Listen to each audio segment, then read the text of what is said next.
राष्ट्रकवि रामधारी सिंह दिनकर स्मृति न्यास की ओर से आरडीएस कॉलेज में चल रहे स्वराज पर्व एवं गणपति उत्सव का गुरुवार को बाल गणेश के विसर्जन के साथ समापन हो गया।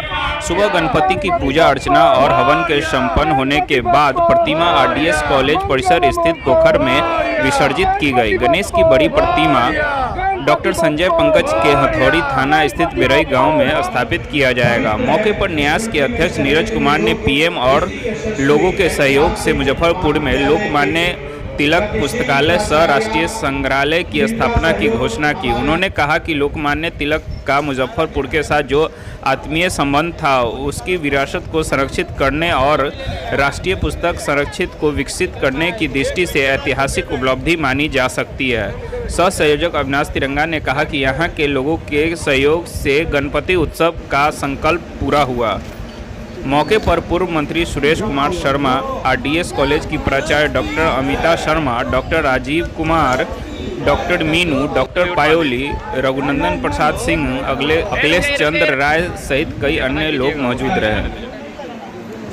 सुबह में दैनिक पूजन के बाद हवन और हवन के बाद बाल गणेश जी का अभी विसर्जन हुआ है आरडीएस कॉलेज तालाब में, और अब बड़े गणेश जी बिरई जाएंगे, इसकी तैयारी चल रही है। और तिलक जी को रामदयालु सिंह संग्रहालय आरडीएस कॉलेज में अभी स्थापित किया जाएगा। तत्पश्चात बड़े गणेश जी को बिरई गांव 22 किलोमीटर दूर हथौड़ी थाना लेकर जाया जाएगा। कैसा रहा कार्यक्रम? बहुत शानदार और जानदार कार्यक्रम रहा। शहर मुजफ्फरपुर ने भारी संख्या में आकर इस कार्यक्रम को सफल बनाया। बारिश के बावजूद यह कार्यक्रम सुपर डुपर हिट रहा। लाखों लाख लोग आए। पूरे शहरवासियों को बधाई, धन्यवाद।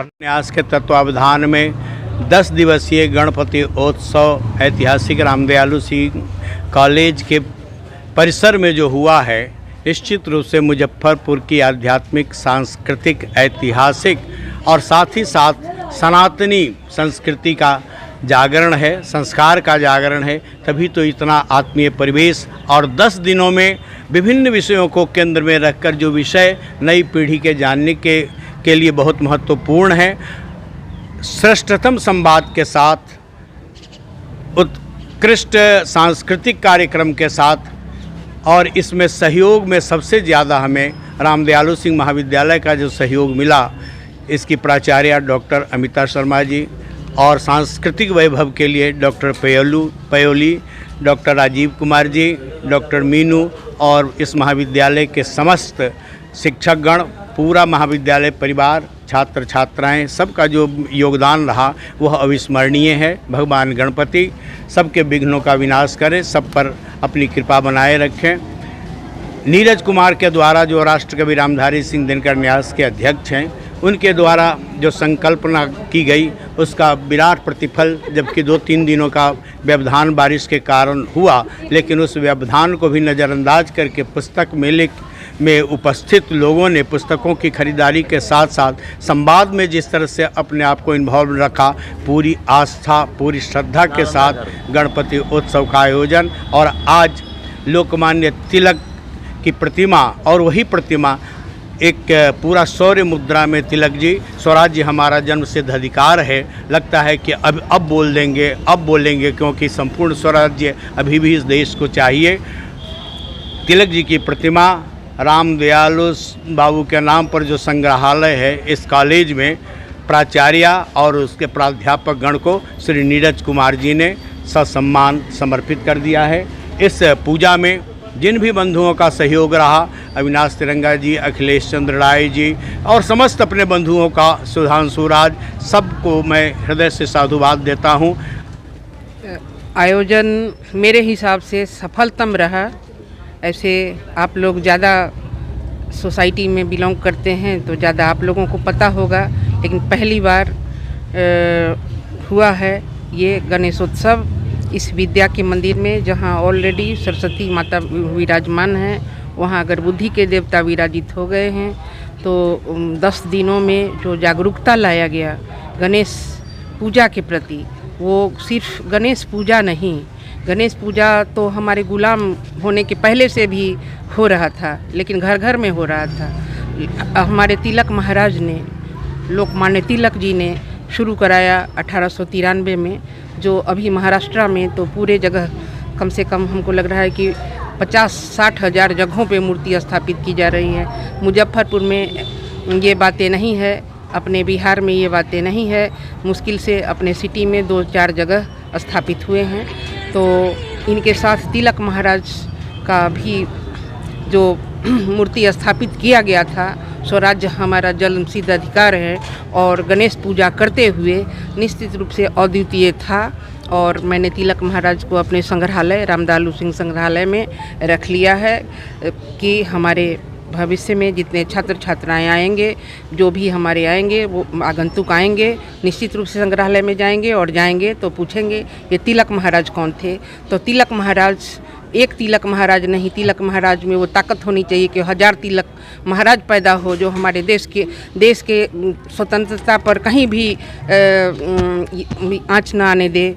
लेकिन अभी देख ही रहे हैं आप लोग परिस्थिति कैसा हो गया इस वैज्ञानिक युग में।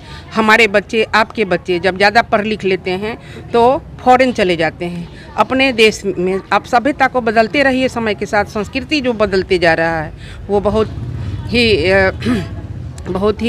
खेदपूर्ण है। संस्कृति को, अपने संस्कृति को, हमारे संस्कृति को दूसरे कंट्री वाले फॉलो कर रहे हैं, हम अपने संस्कृति को छोड़ते जा रहे हैं। हम नहीं तो हमारे आने वाली पीढ़ी को ये याद दिलाते रहेगा आने वाले वर्षों में कि हमारे पूर्वज कैसे थे और हमें उनके मार्ग पर चलना चाहिए। इसलिए पूरे मुजफ्फरपुर वासियों को, जिन्होंने इसमें सहयोग किया, दिनकर न्यास बोर्ड से आए हुए नीरज जी और आयोजक संजय पंकज जी, अविनाश तिरंगा जी, और किन किन का नाम लूँ, पूरे महाविद्यालय परिवार से डॉक्टर पायोली, डॉक्टर राजीव कुमार, मीनू कुमारी, जिनका भी नाम छूट गया हो, लेकिन सभी ने अद्वितीय सहयोग किया इस आयोजन में। मेरे हिसाब से बिल्कुल सफल रहा और ज्ञानवर्धक रहा, हर्षवर्धक रहा, प्रेरणादायक रहा आने वाले पीढ़ी के लिए। धन्यवाद।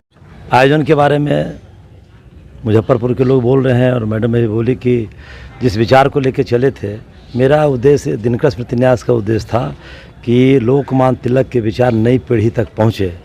मुझे लगता है कि 10 दिनों में पूर्णतः सफल रहे और जितना संकल्प था, संकल्प से कुछ ज़्यादा ही काम हुआ।